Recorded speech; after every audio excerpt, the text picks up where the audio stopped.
Hello guys, അസ്സലാമു അലൈക്കും. എൻ്റെ പേര് മുംതസിറ. ഇന്ന് ലോക ഭിന്നശേഷി ദിനമാണ്. ഞാൻ പഠിച്ചത് സൈക്കോളജിയാണ്. ഞാനും ഒരു ഭിന്നശേഷിയാണ്. എനിക്ക് നടക്കാൻ ചെറിയ ബുദ്ധിമുട്ടുകളുണ്ട്. അപ്പോൾ ഭിന്നശേഷി എന്ന നിലയിൽ എൻ്റെ വ്യക്തിപരമായ എൻ്റെ കുറച്ച് കാര്യങ്ങൾ പറയാനാണ് ഞാൻ ഇപ്പോൾ ഒരു വീഡിയോയിൽ വന്നിരിക്കുന്നത്. മനുഷ്യന്മാരുടെ പൊതുവെയുള്ള സ്വഭാവമാണ് നമ്മുടെ ജീവിതവും മറ്റുള്ളവരുടെ ജീവിതവും താരതമ്യം ചെയ്യുക എന്നത്. ഒരിക്കലും നമ്മുടെ ജീവിതവും മറ്റുള്ളവരുടെ ജീവിതവും താരതമ്യം ചെയ്യാതിരിക്കുക. ഞാൻ മനസ്സിലാക്കുന്നത് അത് നമ്മളെ എവിടെയും എത്തിക്കില്ല എന്നതാണ്.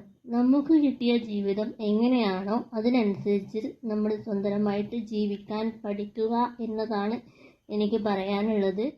ചില ആളുകൾക്കൊരു ചിന്താഗതിയുണ്ട്, ഈ ഭിന്നശേഷിയായ ആളുകൾ വീട്ടിൽ ഒതുങ്ങി കഴിയേണ്ടവരാണ്, അവരെ കൊണ്ടൊന്നും സാധിക്കില്ല, അവരെന്തിനാണ് ഈ പഠിക്കുന്നത്, പഠിച്ചിട്ട് ഇപ്പം എന്താവാനാണ്. അങ്ങനെ ഒരുപാട് ഒരുപാട് ചോദ്യങ്ങൾ ഓരോരുത്തരും അവരുടെ ജീവിതത്തിൽ നേരിടേണ്ടി വന്നിട്ടുണ്ടാവാം. നമ്മുടെ ശാരീരിക ബുദ്ധിമുട്ടുകളായാലും മറ്റുള്ളവരുടെ ഒറ്റപ്പെടുത്തലും കുറ്റപ്പെടുത്തലും എന്തായാലും അതിൽ ഒതുങ്ങിക്കൂടാതെ സ്വന്തം ജീവിതത്തിൽ ഒരു വെല്ലുവിളിയായി മുന്നേറുക എന്നതാണ്. ഭിന്നശേഷിയായ ആളുകൾ ഒരിക്കലും ഒരു മൂലയിൽ കഴിയേണ്ടവരല്ല. സ്വന്തം ജീവിതത്തിൽ ഒരുപാട് സ്വപ്നങ്ങൾ കാണാൻ ശ്രമിക്കുക, സ്വന്തം സ്വപ്നങ്ങൾ മുന്നേറാൻ ശ്രമിക്കുക.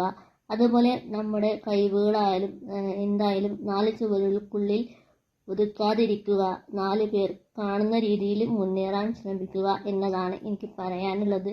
നമ്മൾ ഒരിക്കലും സഹതാപമോ അതുപോലെ ദയനീയമായ നോട്ടമോ ഒരിക്കലും ആഗ്രഹിക്കുന്നില്ല. നമ്മുടെ സ്വപ്നങ്ങളിൽ ഒരു ചിറകുകളായി നമ്മുടെ കൂടെ നിൽക്കുക എന്നതാണ് നമ്മുടെ ഏറ്റവും വലിയ സന്തോഷം എന്ന് പറയുന്നത്.